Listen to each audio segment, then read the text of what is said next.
Bien, buenas tardes nuevamente. Como les dije un poquito antes de comenzar a grabar, hoy vamos a trabajar una introducción al libro de Apocalipsis, libro que se encuentra en el Nuevo Testamento, último libro de la Biblia, que se le adhiere a alguna parte de la teología su escritura al apóstol Juan.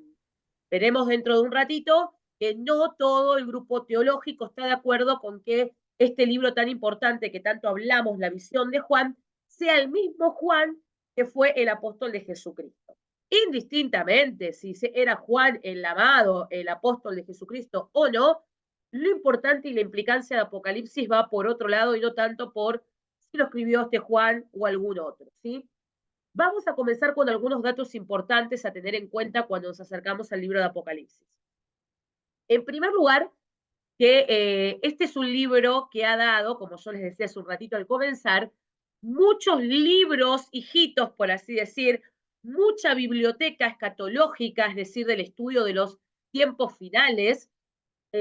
Hay mucho escrito que van a encontrar en internet, en grandes escritores, sin duda, como bien les digo, materias centrales en los institutos bíblicos, el libro de Apocalipsis, ¿no? Ningún libro también ha sido tan mal interpretado y con tanta frecuencia como el de Apocalipsis. Así como da mucho que hablar, es como todo lo que da mucho que hablar. Se habla tanto del tema que se termina deformando, ¿no? Es como que se convierte en un teléfono descompuesto. Este libro fue escrito originalmente para dar consuelo y esperanza. Y en este tiempo, y no hace muchos años atrás, en realidad causaba más temor y desesperación que consuelo y esperanza, ¿no? Mucha gente lo ha visto como apocalipsis, es más, fíjense que hay un género de películas que se dice género apocalíptico, y casi siempre cuando vos lees en alguna crítica una película con género apocalíptico, ¿qué te imaginas? Guerra, fuego, zombies, algo futurista. O sea, fíjense que hasta en el cine el sinónimo de apocalíptico es algo desastroso, cuando el libro, en su original, buscaba dar consuelo y esperanza a todos los lectores. Era escrito para justamente aclarar la perspectiva de algunos de esos lectores que estaban situados en un momento en donde su vida parecía deshacerse. Se lee ahora como un libro casi triste, confuso, si bien hay un lindo mover con toda esta cuestión maranata, en los que hay personas como, ¿no? Brunet, Mariano Sinegal, bueno, y hablar un movimiento estadounidense y canadiense que ha reversionado y ha tomado las riendas del apocalipsis tratando justamente de esto, de hacerle un mensaje, como bien el libro lo implica, esperanzador, de ánimo, de mostrarnos que no todo es tan oscuro como se ve en este tiempo, o que transitando esa oscuridad, en realidad la luz de Cristo es mucho más grande que la oscuridad que quiere inundar el mundo, pero mucho tiempo se vio así, un libro de terror, confuso, triste. Entonces, solamente pareciera que era un libro que lo podían entender algunos pocos. No se predicaba mucho, y si se predicaba con el libro de Apocalipsis, se predicaba aún los predicadores, pastores, líderes, utilizando este sistema, infundiendo temor, ¿no? El final está cerca, y van a venir estos caballos, y las copas, y las plagas, y se va a oscurecer, y la luna roja. No sé si ustedes han visto las veces que hay luna roja, que si bien en el noticiero obviamente lo pasan como algo, un fenómeno, en muchos moveres cristianos la luna llena de sangre y ahí vuelven a traer el apocalipsis, ¿se acuerdan cuando Jesús? O sea que realmente el tinte, lamentablemente, que le ha dado el cristianismo, no digo todos, pero gran parte, ha sido de mucha mala interpretación. Por eso es un libro importante de leer, importante de acercarnos a él con esta mirada, sacándonos un poco, rompiendo los esquemas del terror, de la incomprensión, o de leerlo casi como, en algunos lugares hay gente que ya se ha ido al extremo del fanatismo, y entonces todo lo pasa por el apocalipsis, y cualquier cosa que acontece es una señal de los últimos tiempos del apocalipsis. No hay que irnos nunca a los extremos, ¿no? Es una regla que tenemos en el instituto, ¿cierto? Cuando vemos distintos temas, siempre el instituto busca, por lo menos aquí el Instituto de Misión, mirar el equilibrio, conocer las dos partes y pararnos en un equilibrio sano, maduro, guiado por el Espíritu Santo, ¿no? No desde nuestra propia opinión. Pero irnos a los extremos del libro va a seguir generando malas interpretaciones o cosas forzadas. Así que, por lo tanto, todo esto nos lleva a otras paradojas. No hay himnos más bellos y más lindos que los que se han inspirado en el Apocalipsis. Aquellos que tienen un conocimiento de años de himnario van a encontrar que grandes himnos se han inspirado en el libro de Apocalipsis, porque tiene el Apocalipsis una lectura, dicen los grandes teólogos, que debe ser una lectura en realidad casi de corrida, como si fuera, yo no he ido a una, pero me gustaría ir alguna vez a una, sí lo he visto por tele, o he visto películas inspiradas, como Los Miserables y otras, en una ópera.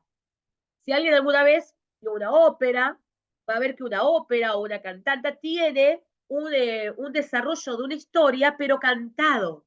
Es continuamente cada escena, hasta escenas de dolor, escenas de tragedia, se interpreta artísticamente cantando, ¿no? Y es muy apasionante, porque uno se va metiendo en la trama y cómo lo cante, cómo lo interpreta, te hace sentir esta historia. Y dicen que el Apocalipsis es casi una obra, una visión, un escrito que deberíamos leerlo. Fue justamente pensado, porque estamos hablando del pueblo que se le leyó al pueblo hebreo, para que se lea en voz alta. El pueblo hebreo lee la palabra, la Torá, en voz alta. ¿Sí? Cuando toca leer, le dan mucho lugar en sus liturgias cristianas a la lectura en voz alta. Cada uno podemos tener una lectura sin duda en nuestra casa, estoy en casa y estoy leyendo en silencio. Pero practiquen, yo los invito a que prueben, quizás algunos ya lo hacen, cuando estás en tu devocional, cuando estás en tu casa, esté quien esté, lee la palabra en voz alta, léela. Vas a ver que es muy distinto. Cuando uno lee la palabra en voz alta, yo no sé qué sucede, pero sin duda nuestro cerebro, no lo sé, digamos, definir coloquialmente en términos médicos, pero el cerebro de uno, al escuchar la palabra en voz alta, la interpreta de una manera distinta, nos habla de una manera distinta y para el que oye también le impacta de otra manera. Por eso leer la palabra en voz alta, como lo hace el pueblo hebreo, y como Apocalipsis originalmente estaba enviada a que sea algo que se lea de corrido y en voz alta, tiene algo particular que nos permite hacernos más cercano al libro y no tan lejano, no tan confuso, no tan estrangulado, que no entiendo. Hay cosas que seguramente no vamos a entender, figuras que no vamos a entender, pero al leerlo un poco más de corrido, se nos va a hacer más llevadero el estudio. Así que algún día, que uno tenga un tiempo, si bien no tiene muchos capítulos, llega a los 21 o 22 capítulos, es interesante generar una lectura en voz alta de algunos capítulos, quizás al otro día otro, o, sin ir más lejos, tenemos hoy YouTube y quizás hasta está leído Apocalipsis y uno lo puede ir escuchando y se va a encontrar con algunas que otras sorpresas. ¿Sí? ¿Por qué se nos Noé, resulta? Sí, yo primeramente escuché el libro Apocalipsis de manera, ¿cómo dice? Como de drama, dramatizado. sí, Y era sí, mm, me quedaba nomás. Muy bueno, está en YouTube. totalmente. Así, Biblia, libro Apocalipsis, dramatizado. Bueno, creo que la última versión que se descarga yo no la puedo descargar acá en el celular por falta de memoria, pero creo que una de las últimas versiones de la Biblia dramatizada, que tiene audios así, debe surgir de ahí de lo que estás compartiendo de YouTube. Y sin duda, tiene otra impronta. Por eso les digo que uno no se tiene que quedar solamente con el hecho, bueno, yo ya lo leí Apocalipsis, claro que sí, está bien, no es que si no lo escuchás, pero para justamente romper con estos esquemas de pensamiento de que es difícil de entender, que es confuso, que hay imágenes que no entiendo, por supuesto que hoy no las vamos a descifrar todas, ni siquiera creo que esté descifrado por completo con todo el material que tenemos el libro de Apocalipsis, porque hay cosas sin dudas que están al arbitrio y al conocimiento pleno de Dios, pero que el Señor sí dejó esta parte de la revelación, porque la palabra Apocalipsis justamente tiene que ver con revelar algo que estaba escondido. Entonces, revelación no suena quizás tan fuerte como parece el libro de Apocalipsis con el género apocalíptico y con la manera en que hoy se presenta y que durante mucho tiempo se ha presentado como aquello lejano, confuso, que solo algunos especialistas entienden, o que, como bien les dije al principio, se ha tan mal interpretado y hoy tenemos un bagaje de pensamientos, cuando hablamos del libro apocalíptico, muy lejano de lo que intentaba hacer. ¿Es una revelación? Claro que es una revelación, porque nos vamos a encontrar con que el libro de Apocalipsis es una revelación de un tiempo en particular, pasado, cosas que habían sucedido, y da un entendimiento por qué sucedió, da revelación sobre el presente en el que estaba viviendo el escritor y el pueblo el que le escribía, y además da una revelación del futuro. Estos tres tiempos de los que Apocalipsis se dedica a hablar muchas veces han sido mal interpretados o ido a los extremos. ¿Por qué? Vamos a ver en un rato que hay escuelas que enseñan que el Apocalipsis ya toda una parte pasó. O sea que hay cosas del Apocalipsis que algunos interpretan como que todavía han de venir y hay toda una escuela que dicen, no, todo eso ya pasó. Nosotros nos toca vivir los últimos capítulos del Apocalipsis o los del medio. Hay otra escuela que dice, no, el Apocalipsis es todo futurista. Nos vamos a dar cuenta cuando arranque el Apocalipsis porque va a suceder esto y ahí va a pasar todo lo que... Entonces como que dejan ver que el libro fue escrito para el futuro, para nuestro tiempo, supongamos, o lo que venga, el legado que venga. ¿Y qué pasa con el tiempo en el que fue escrito? ¿Quiere decir que fue escrito en el siglo primero para esos pobladores del pueblo hebreo y para ellos no tenía significado? Dudo que Dios haya inspirado un libro solamente pensando en nosotros en este tiempo y dejado sin ninguna explicación a ese tiempo y a ese presente. A mí me convence más la teoría esta de estos tres tiempos en los que habla la revelación, explicando un poco lo que ha sucedido y cómo aconteció, hablando al tiempo presente y a la iglesia de ese momento del primer siglo a la que Juan le va a escribir al pueblo hebreo, y sin duda acontecimientos que irían de suceder seguramente para nuestro tiempo. Esa escuela me convence un poquito más. Claro está que nosotros luego, como bien les dije hace un rato, cada uno hará su acercamiento al libro, estudiará si le interesa en profundidad, pero siempre con esta mirada amplia de no cerrarnos a ninguno de los extremos y no hacer del libro un libro terrorífico, de confusión, sino al contrario, su esencia y su esperanza era esto, un libro de ánimo, un libro que realmente cause gozo al pueblo, de saber que iba a acontecer y no la transformación de cine apocalíptica tan trastornada con la que hemos este tiempo sido un poco lleno en nuestra cabeza, ¿no? Me trababa un poco porque estaba recordando que hace un tiempito me pasaron un video de unos chicos cristianos argentinos que estudian y que son primos o son parientes. El tema es que cuando ellos están estudiando en la facultad, se hacen videollamadas desde la casa y se acompañan. Uno está del otro lado, obviamente la videollamada, uno de acá, y se van acompañando, ¿no? Mientras uno estudia, toman mate. En una de esas situaciones, uno de los chicos queda dormido. Como que queda dormido, la videollamada quedó activa, y el que está del otro lado ve que se quedó dormido, pero que de golpe se reincorpora y empieza a escribir. Y el que está del otro lado lo ve lo que está haciendo, ¿no? Y como que intenta casi de despertarlo, pero no lo despierta y lo sigue mirando que escribe, rompe en un momento la hoja, escribe. Bueno, después les voy a pasar el link para que lo vean, es interesante. El tema es que el chico que está como en sueño empezó a escribir, no me acuerdo en qué idiomas, si escribió en tres idiomas, si escribió en uno, no les voy a mentir, después cuando ustedes lo vean, lo verán. Pero lo que sí escribe es como que sí, que el final estaba cerca, era como casi un mensaje de revelación, pero hay algo que dice, que esto es lo interesante que quiero que pensemos un poquito, que la gran tribulación, lo que interpreta este chico, o por lo menos lo que en sueño empezó a escribir, que la gran tribulación sería una tribulación a nivel emocional, que la humanidad sufriría emocionalmente, que la gran tribulación sería este quiebre emocional en el mundo entero. Un poquito conociendo, ¿no? Todos cómo vemos la Muy humanidad, parecido. cómo hablamos de las emociones, cómo hablamos de la sanidad, casi que diríamos, pucha, está para Mm, pensarlo, ¿no? Pero apocalípticamente, siempre, ¿qué pensamos de la gran tribulación?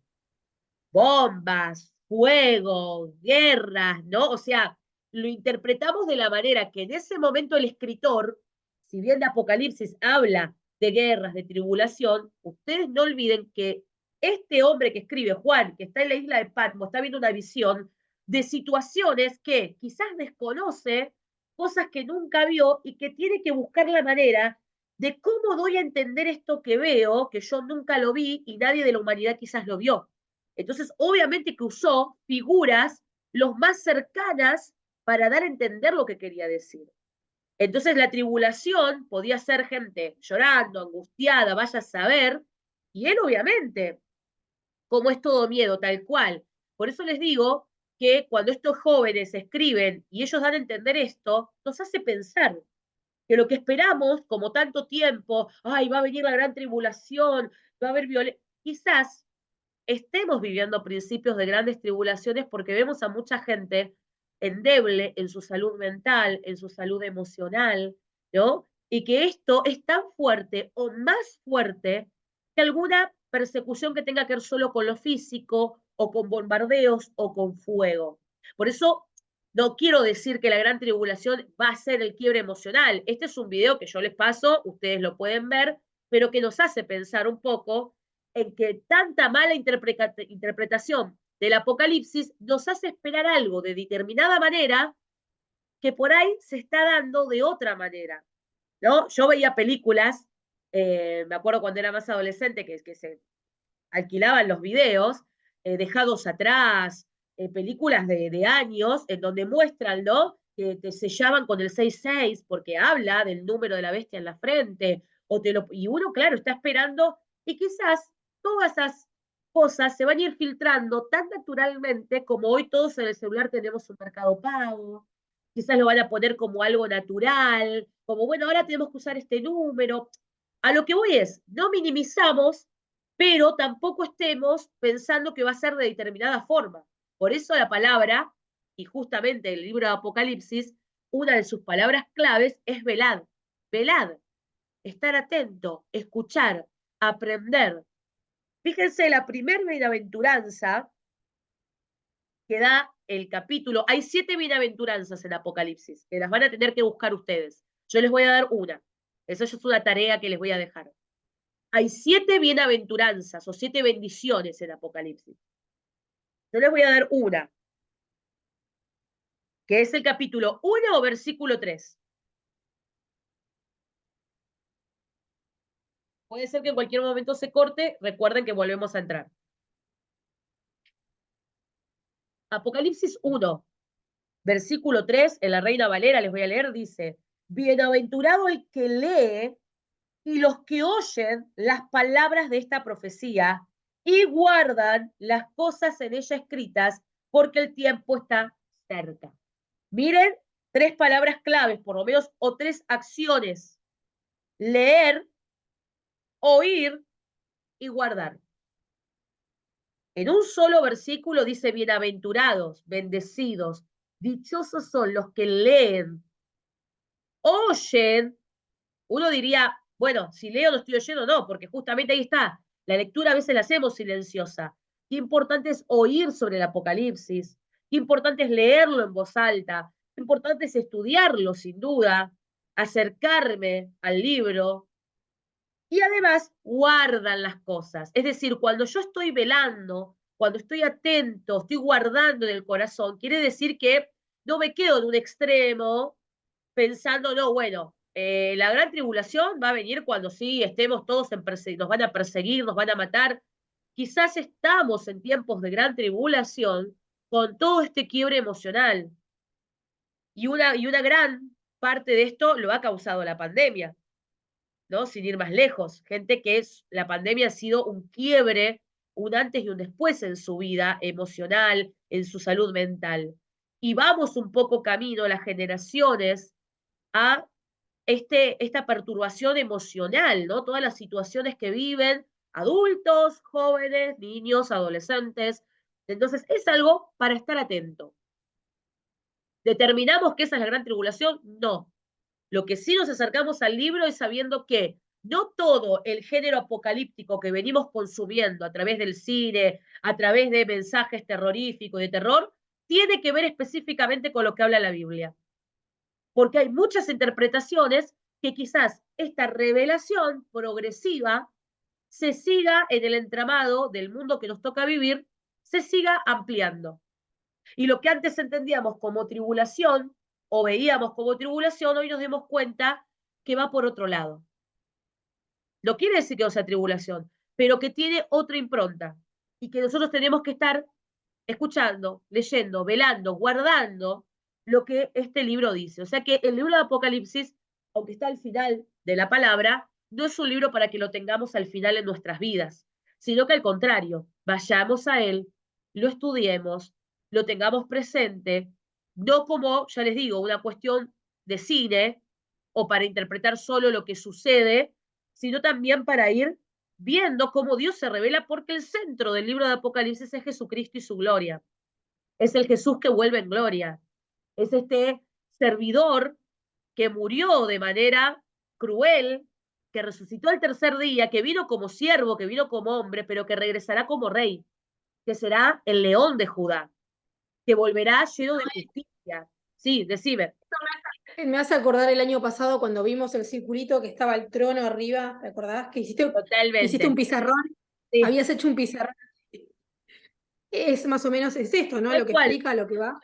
Cómo el Señor vino, lo que hizo, ¿no es cierto? Que es porque justamente con Apocalipsis, ustedes fíjense que vamos a encontrarnos también muchos libros como Daniel. De por sí Daniel se estudia con Apocalipsis casi siempre, porque Daniel también, este varón tuvo mucha profecía de cosas que luego del Apocalipsis se desarrollaron.